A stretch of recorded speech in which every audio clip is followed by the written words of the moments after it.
You know, as we close our program, I want to speak more. We need to get our politicians to address, even in this really messed up election. I've talked about the need to focus on our young people and jobs for them. How to drive this economy in ways that create jobs, not growth that is going to be captured. In oil and gas, yes, but how is that oil going to be utilized? Where will it be invested? In which sectors? We need to get our young people skilled. I don't believe that we have an education system, a vocational education system that is equipping them with skills for the real areas where there's growth. We need to get, there are areas where our young people could be getting jobs if these politicians were paying attention to them. Green jobs, this is getting people to be, young people to, helping them to invest and learn how to do smart agriculture. Bring them into the gig economy, the digital economy. I see other governments deliberately supporting young people to get into that kind of work and earn good living. Web development, content, all these things.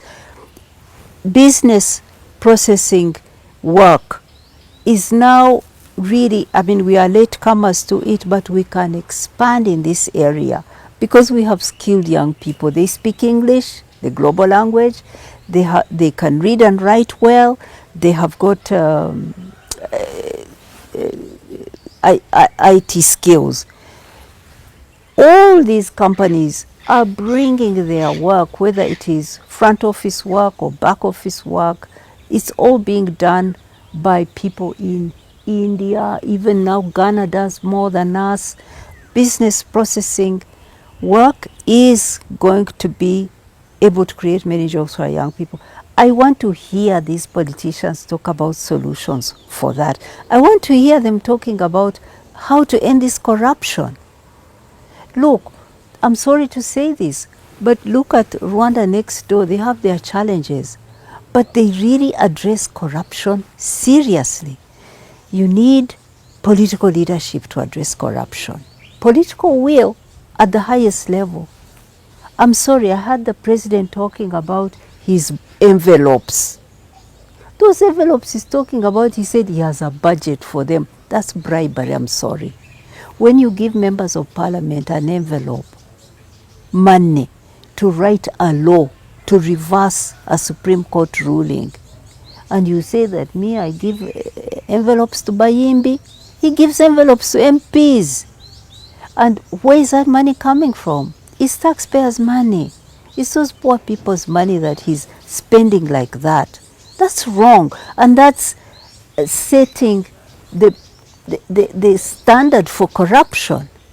Because across the system, do you know that corruption is costing our economy $2.5 billion every year? 2.5 billion. And where is it being stolen from? From the services, from the health care of people, from the education of our children. It is being stolen from in the judiciary. Judicial bribes are part of all this corruption. And once you have that corruption, you don't only lose what people get directly from public services, you also depress the interest of investors, local and foreign, in their businesses and in the economy. The cost of business goes up. Be happy to support a candidate who's addressing these issues, has an agenda that is serious, that's concrete for young people, and solutions for corruption. Ending impunity, strengthening the systems that fight corruption in government and giving them the independence to work. I mean, these things are doable, and I want to hear these candidates address them. Really want more to talk about how to do it right, how to get into an electoral process that chooses people who people have the trust in. I am less interested in running for office right now. I'm more interested in helping to sort out this political stalemate. They don't get us away from real issues to talk about personal interests. No, let's talk about the real challenges we face. And as I've said, I came to see my husband. This is my personal issue. He's my husband. But I've placed it here on the table as a political issue, because he's not in prison because he stole something. He's not in prison because he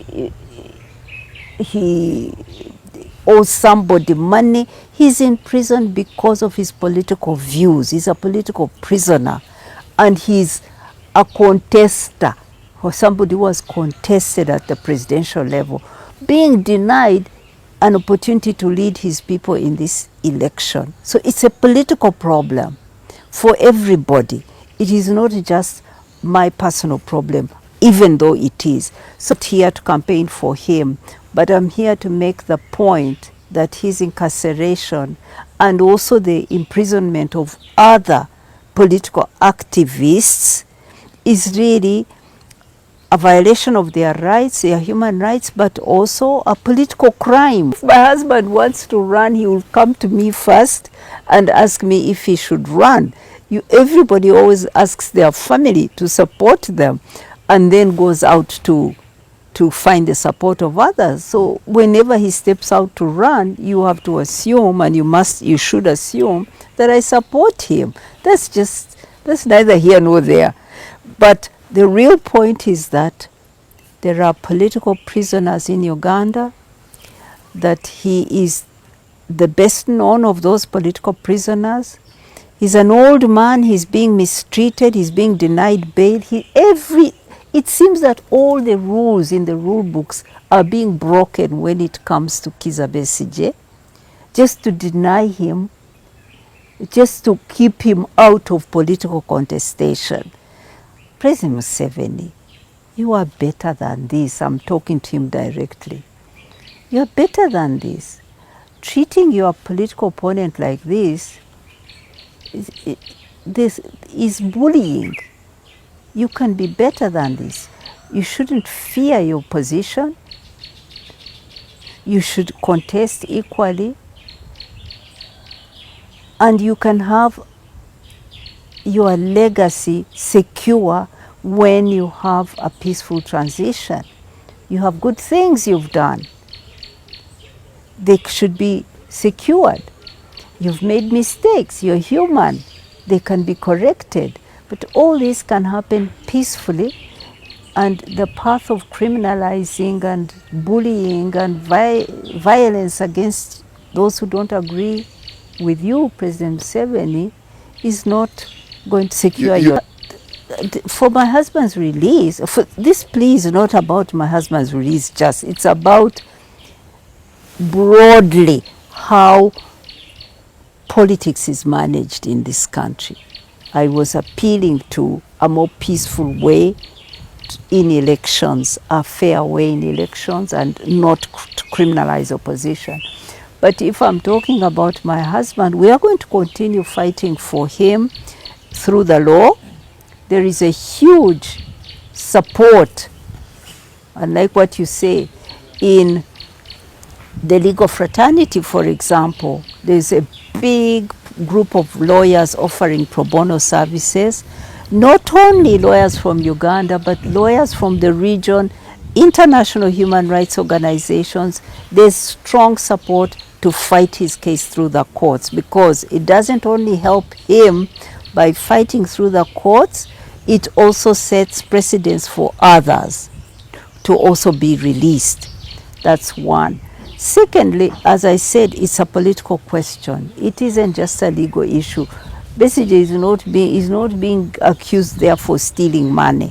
It's a political issue. So we are also going to look for political solutions to this. And this is part of it. By being here and calling on President Museveni to find peaceful ways to respect his opposition, to restore Uganda on the democratic path, this is the political solution that we seek. And we're going to keep talking politically and seeking for direct conversations with President Museveni over this question of you-Besigye's imprisonment and the imprisonment of other political activists. Surprised because our politics aren't being managed in a good way.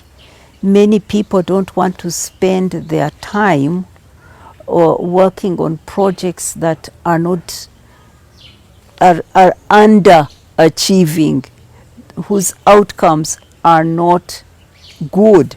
So many people do their best, express themselves, organize, and after a while they burn out, they are exhausted, they feel this is not productive.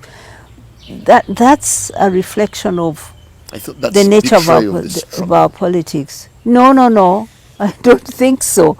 I think that people are free to choose how they want to invest themselves. You can't want to, politics and public service is a choice you make, but it is service. It is not. You are not obliged to run for office. You're not obliged to be a political leader. You have a duty as a citizen to vote and all of that. So many people retreat from being leaders because it's violent, because it's corrupt, because it's unjust, because it has very low outcomes, and they go to contribute elsewhere. They go to their farms, they go to their businesses. That's also service. That's also service, but of a different kind.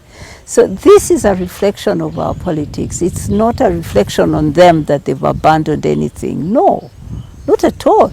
I leave it to others because I made my contribution with a group of members of parliament who were together.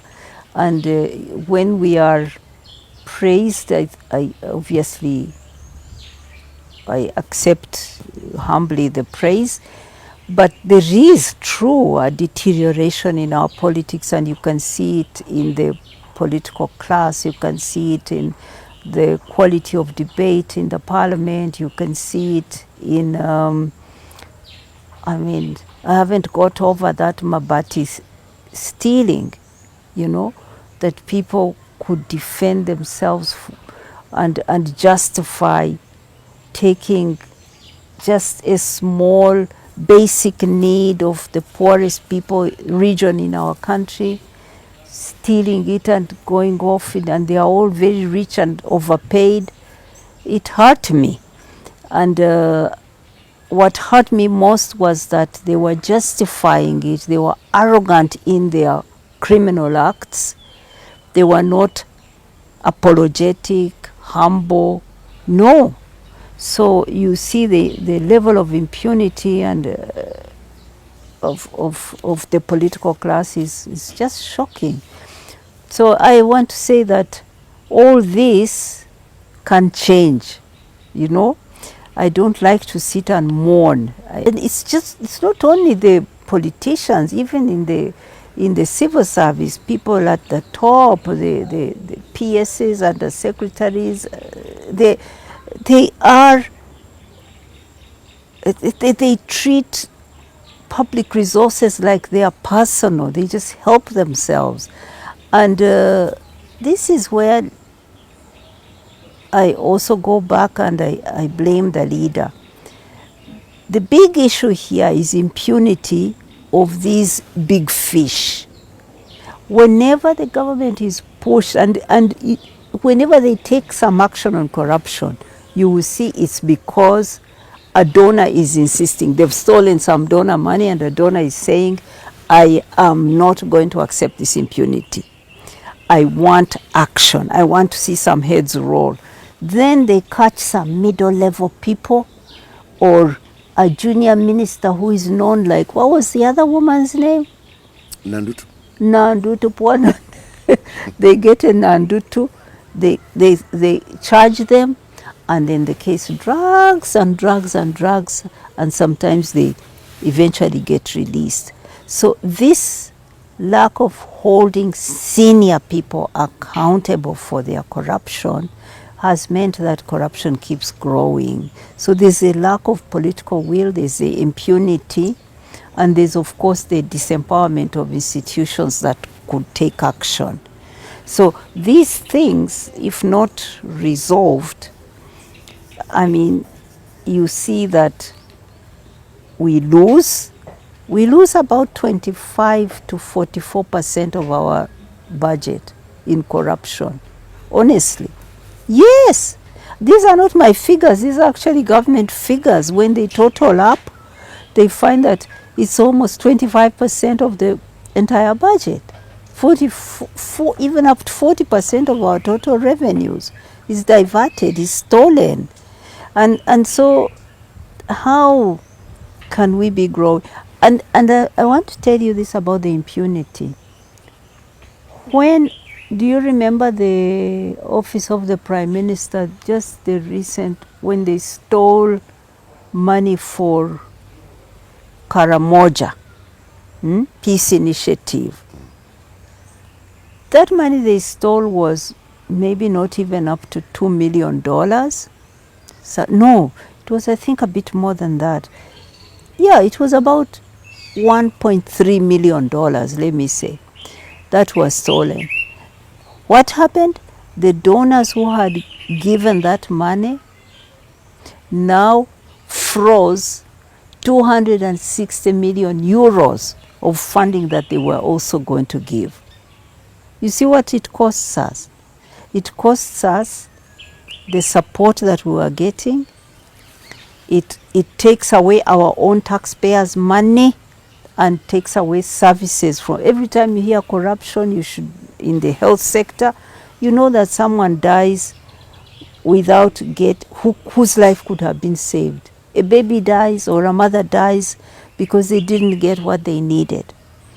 Every time you hear it's stolen in education, you know that a kid who could have gone to secondary school and got a good education has missed out. So it's real lives affected, but you see the political class very proud of their corruption. When they took money for changing, reversing a Supreme Court decision, they were proud. No, we can be better. We are a country that is, we are great people, we Ugandans.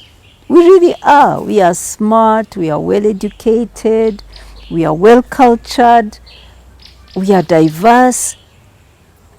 We have a country with huge natural resources and beauty. And yet, we are so mismanaged. We are so badly managed. And we end up having the most crude leaders with no vision, no capacity, no ambition to improve lives. It's a shame. To make money to take your children to school, but you can't proceed. So we need to rethink these days. They must be meaningful, not to the leaders, but to the country. And one way, because even if Museveni wants to celebrate every day, consolidate these days into one. Heroes Day, Liberation, they are about the same thing. But you disaggregate them to keep the country moving from Chotera to Mubende to now Lyantonde. And all the government people are going there. They consume fuel. Every year we are spending 960 billion shilling on internal travel. 960 billion on internal travel. They have now filled their tanks. They have gone to Lyantonde. 960 billion. So we need to rethink